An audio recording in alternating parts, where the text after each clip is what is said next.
G'day YouTubers, it's Nick's User here, and what do I have?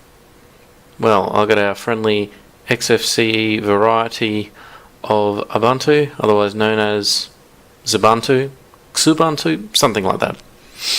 Anyway, we're going to take a bit of a look at it, because so far in this latest 16.10 of Ubuntu series, we've gone through standard Unity, if you want to call it vanilla Ubuntu. We've gone through the Ubuntu Mate edition, and we will progress through some other editions, but the topic at hand is this one. So I'm going to take you through the applications that are here, okay, and we can see how they operate. So you've got some favourite here. I should mention, by the way, that this is the Whisker menu. It's not the default menu of XFCE from best of memory, but it is the most usable. And the reason is it has some customizability here. You have the ability to search through it. So I guess let's have a look at that. We can search for LibreOffice. One criticism straight up is that the icons are not very attractive. For some users, that's fine. The target audience for this distribution, I would say, is those who are seeking the simplicity of Ubuntu while also not having the load down of a fully 3D composited desktop that you would expect with Unity. Although this desktop is fully capable of having compositing, it seems to be a little less complex and therefore a little less demanding on the GPU. So, without any further ado, let's have a look at accessories. So you get an archive manager. Now, we might as well, while we're at it, find something to... So, I'm going through some of these applications new. As you guys already know, I tend to do things via the command line, and so I don't always get to see what's going on with things. Here we go. There we go. Well, can just extract it, I guess. Okay, and we'll put it in our downloads. Show the files. Excellent. So, as expected, that's the result. So, we'll continue through.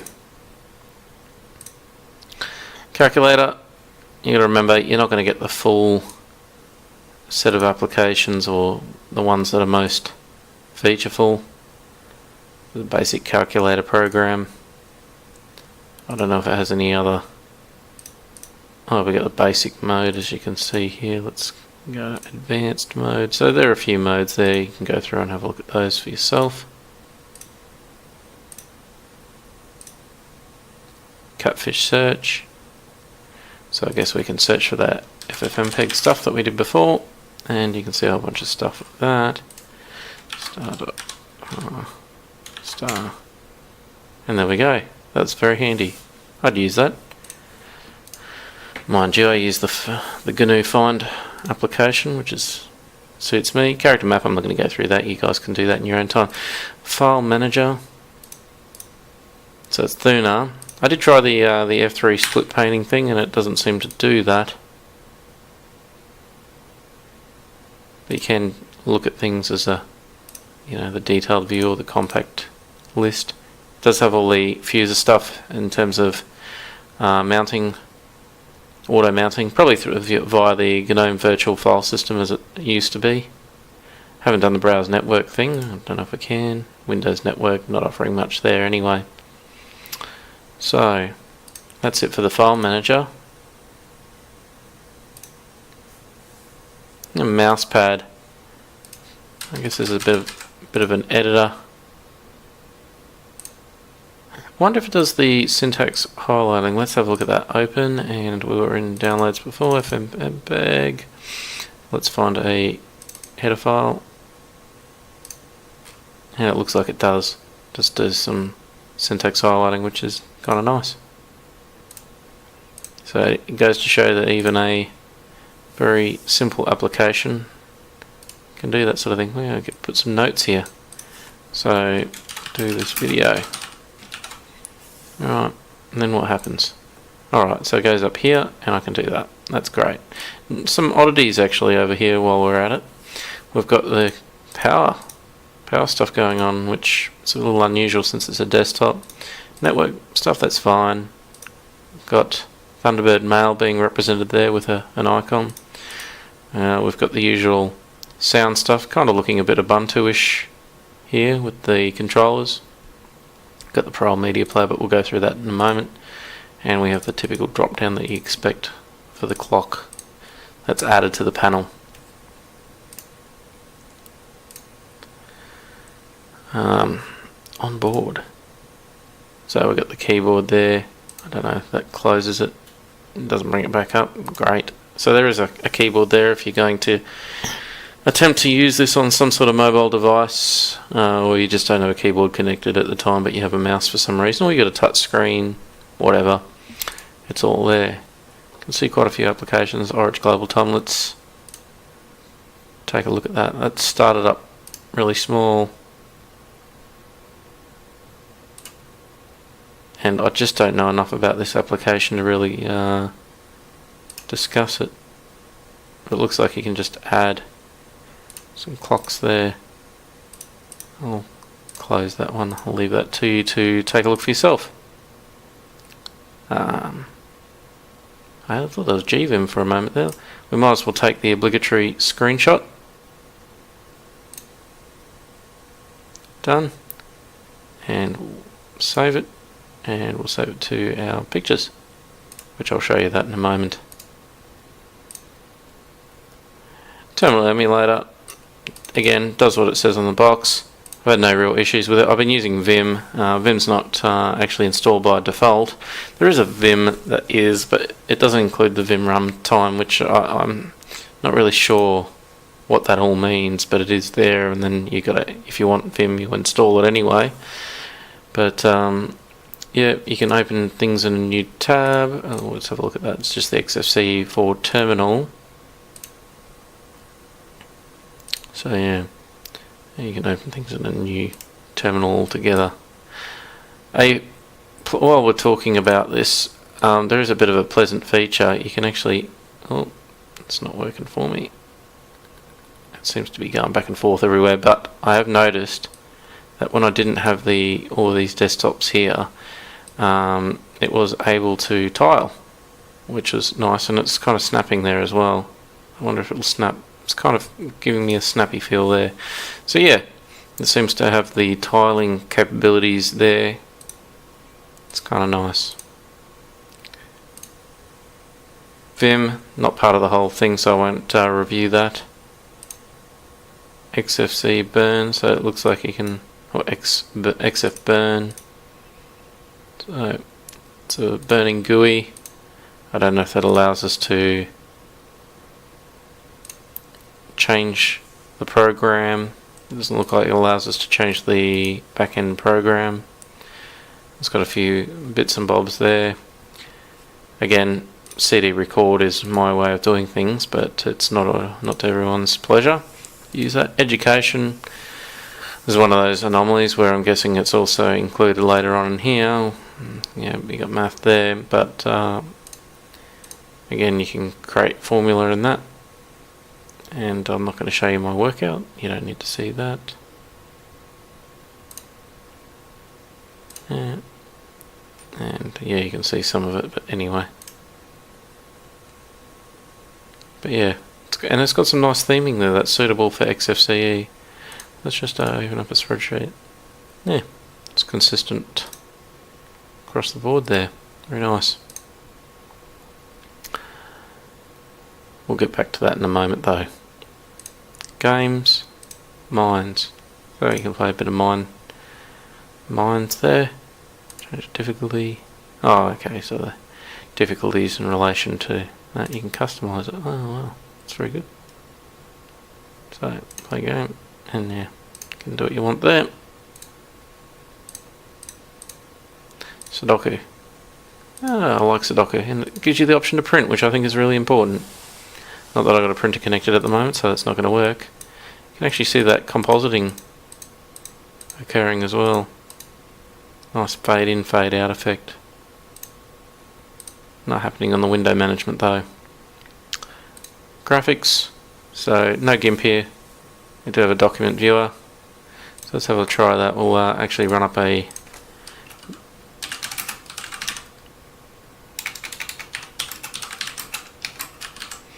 copy of the bash manual.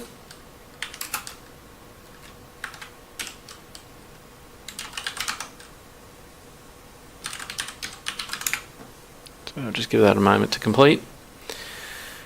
Close that. Now let's have a look at that. So it's really document viewer again. They're putting it under graphics. My preference would be under the Office stuff, but I could have put it under documents anyway. And there you go. And that seems to do what it says on the box. Let's have a look at the viewing. View. And zoom out. Got some thumbnails there. What is it? Document viewer. That could actually indeed be events here. So no surprises there. Using GDK3 application, although I'm going to talk about the GDK3 side of XFCE in a moment. Graphics, Rossetto, image viewer. So let's get a chance to have a look at those. Got the screenshot there. Got the thumbnails at the side here. Can I resize that? Doesn't look like I can, but I can just go through those lovely photographs. Yeah. So it's doing what it says. What's this? Save a copy of the image, yeah. As you'd expect. Simple scan. I don't have a scanner on this machine at the moment. I've explained before, no printer, no scanner, so. Right. A Firefox web browser. Again, I'm expecting a relatively recent edition of that. I'm just going to plug in my network cable there. Cat6 cable. Things nice again. Let's have a look. Expecting a version 50. Yeah.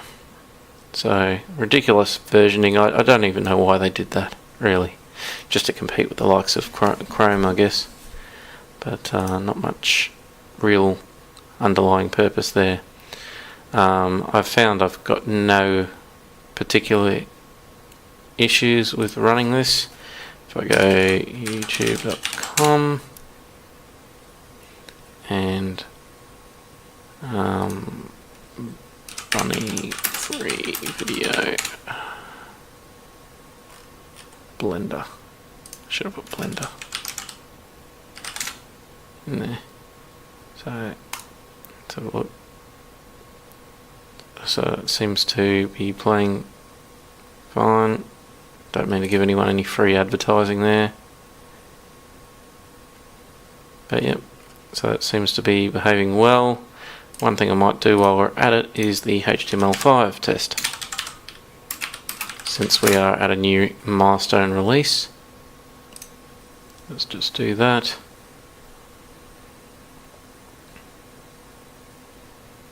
So this tests a variety of features that you expect from a compliant HTML5 web browser, although there's some complexity in no doubt. So-called compliance, let's say. Some of these might be projected requirements. But you can see here some critical ones like, well, I think they're critical anyway, like for example H.265, not really supported there. What about Opus? So Opus is the big deal these days. Yep, got support for that. So funny, it's got MP3 support because it's a patented technology, so I wonder how they're achieving that, if it's through liblame. But anyway, let's move on from that. Thunderbird. So I've been using Thunderbird on here, having no particular issues with it. We'll set that as the default. You can see that I've got a whole bunch of mailing list mail, but it seems to be playing alright, even though I've got a huge number of emails in here, no lags and snags. So no issues at all with that in particular. Nothing. It's fine. What else have we got in here? I didn't get a chance yet to run up Pigeon, so I might as well add that. Let's try and see if we can get that to play. So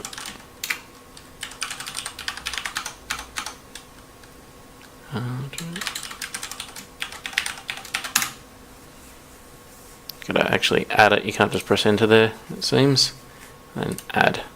Oh, don't want to do that. Just close. Not authorized. Well, that's interesting. Re-enable. Okay.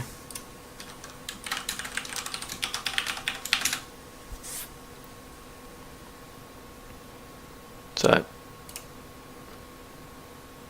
something going on fishy there. I imagine that it's with the new security settings that Google has been enabling of late. It might not be able to log in with it because it might not be considered a secure application. Not sure there. We'd have to look at it. Multimedia, MPV. So while we're at it, we might as well get the file manager up. Oh, and I have a copy of one of my previous videos, and we'll just see how that plays. That seems to be playing no problem at all. You can see there. Invite you to take a look at that video sometime if you like. Can I queue out of it? Yes, I can. And what's the other one? This parole one is a little nice. It's got a nicer user interface, I suppose, a little simpler. But things is it playing alright. There's a little bit of lag in switching through things, whereas MPV was more or less instantaneous. Let's open up the MPV again. Yeah, you can see MPV is showing no signs of lag. So I can see a definite winner there for MPV, for my use cases anyway. Pulse audio, I'm not going to go there. XFBurn, we've already been there. I hate that duplication. I've got to say it again and again. Don't like that. We've got the document viewer, which was duplicated before in the graphical applications. Dictionary, usual bit there. I don't know if that's probably the, it's an XFCE one, so we might as well try it. And let's try it, searching for Linux. Yep, and it has that there. So that worked fine. And I'll let you go through some of those applications. We can get to the calendar, which you can see is just a representation of what you get when you do that. So there's a nice little clever usage of that applet, or the application. And we've been through global time. So what I should probably do at this point, the last one actually I forgot to show you was transmission. And this will be used for all your free software downloads and things like that. Keep the load off of the servers. For those who are providing free and open source software, it makes a big difference to their downloads or upload. Well, how do I put it? Yeah, from their perspective, their download to your computer. If you use the torrent client, so for Debian, for example, or Ubuntu, I'll tend to download those via torrent. One, it's quicker. Secondly, takes a load off the server, their server. Third, it helps with sharing peer-to-peer. That people get the software, in a nice, easy way.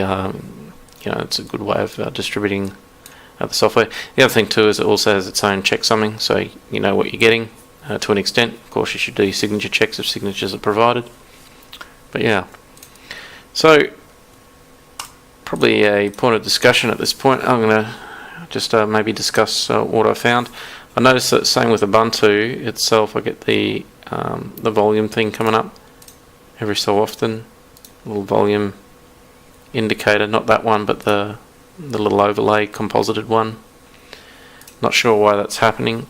I don't get any of the "you've encountered a bug in Ubuntu" type errors under this. I don't know if that's just a limitation of its messaging system or what. Another thing, it didn't have this virtual workspace pager in here at all, so I had to add that, which is fine. A lot of users don't do that these days, although it's nice to have. Probably another point of note, I did notice, I'll just pull up the article. Now, XFCE, and we'll just go to there,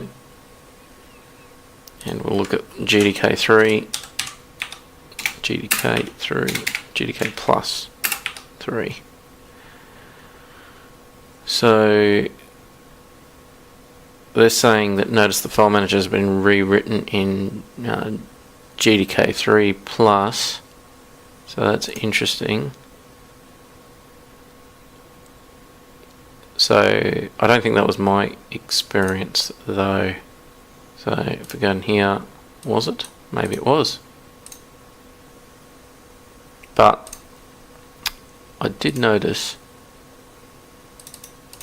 a couple of things. I wrote a little script actually just to check the linking, dynamic linking. So for some of the key applications, because they're saying in here that a fair number of key applications have been migrated to core components from GDK2 to GDK, or GDK plus 2 to GDK plus 3.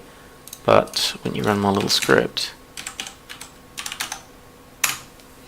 you can see here there's a lot of GDK2. It's pretty much all GDK2.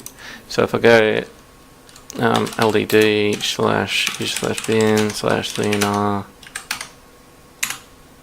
Oh yeah. Let's have a look. And it looks like it's been linked against GDK2. So yeah, it looks like Ubuntu's not up to date with the linking if GDK3 is supported, but I'm a little bit confused about that, whether it really is.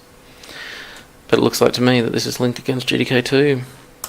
But yeah, so overall I found it a pretty pleasurable experience to use. This is very fast. You can see that this is on a mechanical drive and it's just like bang bang bang. If I just pull up something like File Manager, it's just there straight away.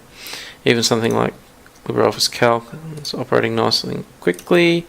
If I wonder if I've got a system monitor. No. Do we have a system monitor? Not really. Maybe in settings, no. System, task manager, here we go. So yeah, it's only using 7% of my 16 gig of memory, so it's pretty good overall. Pretty tight.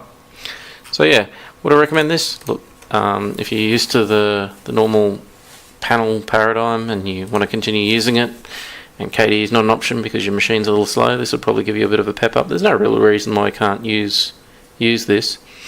I did notice one anomaly with it when I was trying to compile FFmpeg for my own pleasure.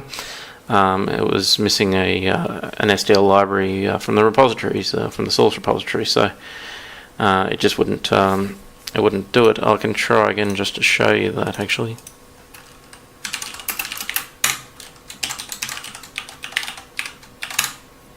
So the command is attitude, which I've installed myself. It doesn't come default, which I think is an error. I think they should include it. Attitude, but they don't want to, and that was removed many moons ago. So yeah, you can see here there's missing libstl dev. I don't know why. So a friend of mine was telling me actually it's been a known issue for a while. So anyway, I found it a pleasure to use. I reckon you should try it out. You might be pleasantly surprised with it. It's not going to be as full featured as say the KDE version, Xubuntu, but it is nonetheless pretty much a pleasure to use. No dramas with it really. It does what it says on the box. So anyway, I might just leave it here. So if you like this video, please like, and if you'd like to make some comments below, please do. If you want to continue getting this content, just subscribe, and I look forward to seeing you next time. Bye now.